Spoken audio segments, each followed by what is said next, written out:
Hello, Capricorn. This is Casey. I'm here to do your first 2 weeks love reading of September 2020. Okay.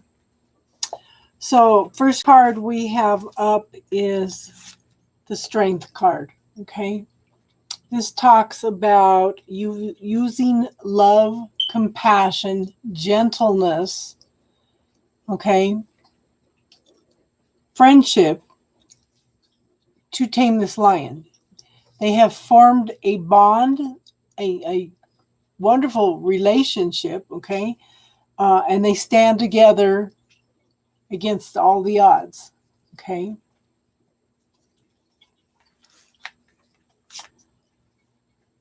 So we have the Queen of Wands, okay? This is a person that's very passionate, very creative, very loving, okay?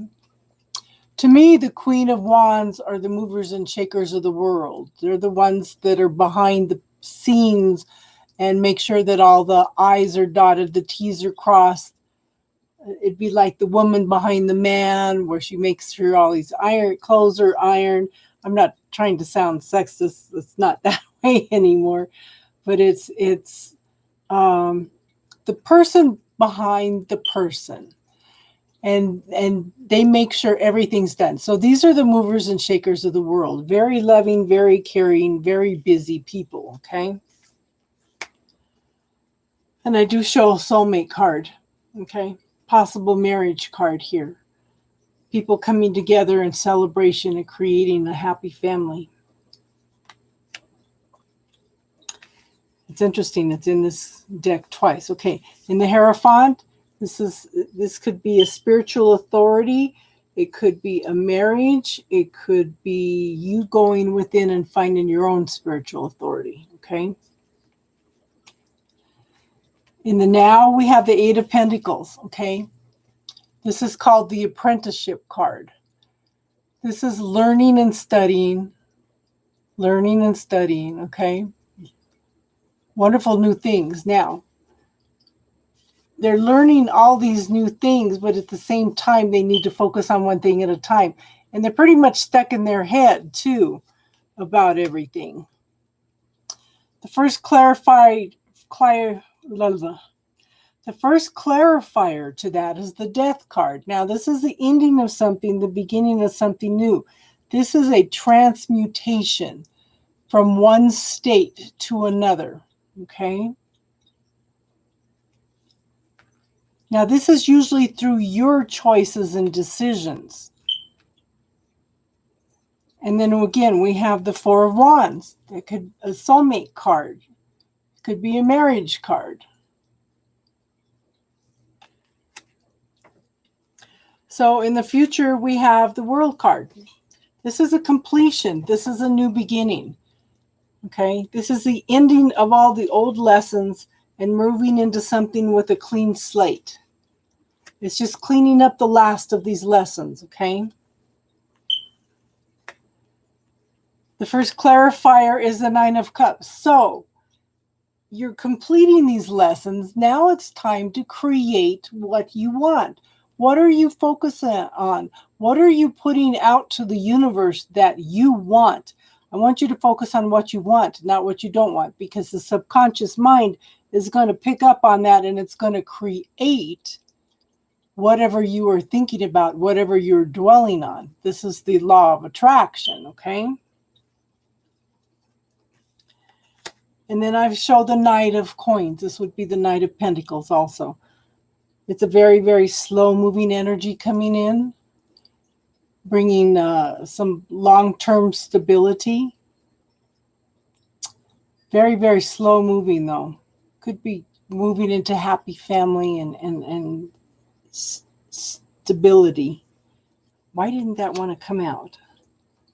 Okay, so where you're at now, again, is the Death card, the ending of something, the beginning of something new. But like I said, this is through your choices and decisions. You have these new beginnings. You have the universe telling you it's time to create your reality. What do you want? Okay? You're transforming from one state to another. And that probably has a lot to do with the Hierophant. I think this is going in and finding your own inner authority, okay? The environment around you, forward movement, victory, celebration. This is when people take the time, or a person takes the time to sit down and really get to know you, okay? Really get to know you and see who you are and just love you for who you are. In your hopes and fears, you want new beginnings after all the struggles, okay? This could be new beginnings in spirituality also. This is pretty much goals, a new job, moving forward after the struggles, like I said. But it could also be the new beginnings in the spirituality. See, the dove is bringing in peace also. Now, the end result is the Seven of Cups. Choices, decisions. What do you want? What are you drawn to? Okay, follow that intuition and knowing and follow which one you're drawn to. First clarifier is the Knight of Cups. Okay, now the thing about these knights is they're not as... Knights can be fleeting. Let me put it that way. This is a Knight of Cups. This is somebody that's thinking about coming in and offering a cup of love. Something of an emotional nature. But you're on the defensive. You're feeling a little bit overwhelmed. Okay? You might want to look at that. Ask yourself what it is and talk to that. Talk to it and find out what it's trying to tell you, what it's trying to teach you. If you ask questions around it, a lot of times you'll get some clarity on that. So it was interesting because in these I usually don't pull the shadow cards, but in both these decks I have the Fool. That is starting all over again with a clean slate. New beginnings, walking off into a new adventure, a new life, okay? And the other deck is the Ace of Cups, new beginnings in love.